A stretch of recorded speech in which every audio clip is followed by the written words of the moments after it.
Welcome back. This election season, we're taking the opportunity to get to know the people behind the politics in our local races.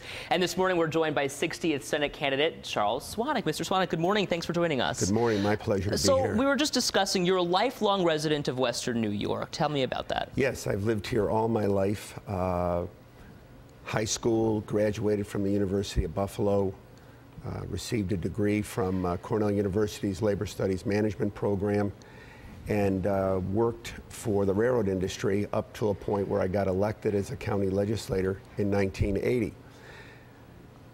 Was elected from 1980 to a retirement at 2005, and was on every committee and ultimately the chairman of the Erie County Legislature for years. So in 7 years of retirement, what have you learned from experiences around Western New York?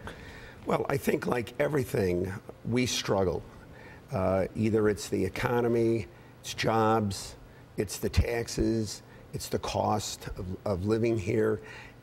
These issues, though, are directly related to the state of New York. As a county legislator, I would watch how the state would regulate, mandate, require the counties to pay more monies out for programs that the state wanted.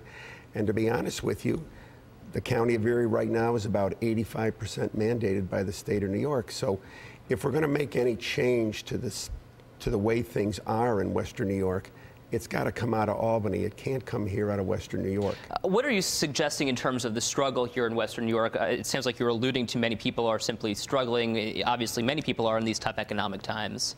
Well, that was the journey that I started on February 27th. I wanted to go out and talk to the constituents in the 60th Senate seat to determine if their view of what's going on is similar to what I felt after I retired in 2005. I've been to over 7,000 homes now. We hand out a survey. I have over 4,500 surveys back.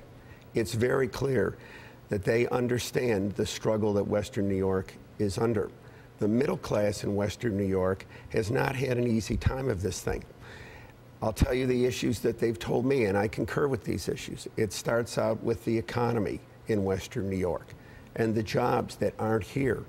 They talk about the tax issue and how costly it is to live here. They talk about the regulations that the state requires. Local governments are regulated about 85%. Sure. County of Erie, school districts, 90+%. You were running at one point as a Democrat, now you're running as a conservative. Tell me, I guess, how the two differ and why you decided to make the switch. Yeah. I don't think they differ. When I was an elected official for the County of Erie, I had the conservative and Democratic endorsement for 24 years. I don't think that there is a difference because I believe that as a conservative, economically, I've always looked at those issues from a perspective of how much does government spend, how can we afford those expenditures, and how does it impact our quality of life. As a Democrat, I've always looked at the quality of the middle class, how can they afford life, is it fair and reasonable? So this line in the sand between all these different parties, I don't personally get it.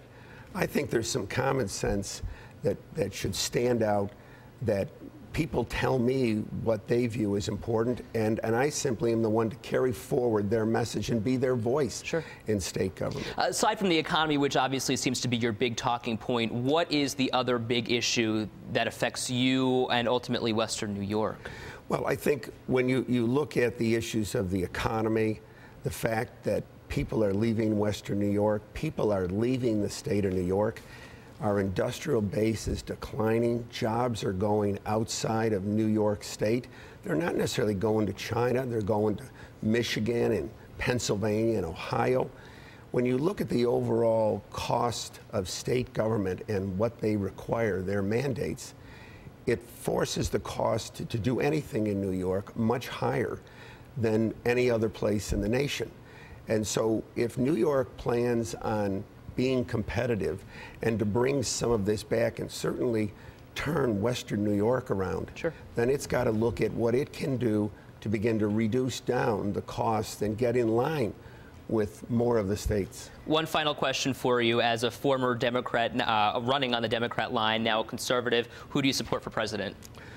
Well, 30 seconds or less. Yeah, I think it's pretty easy to me.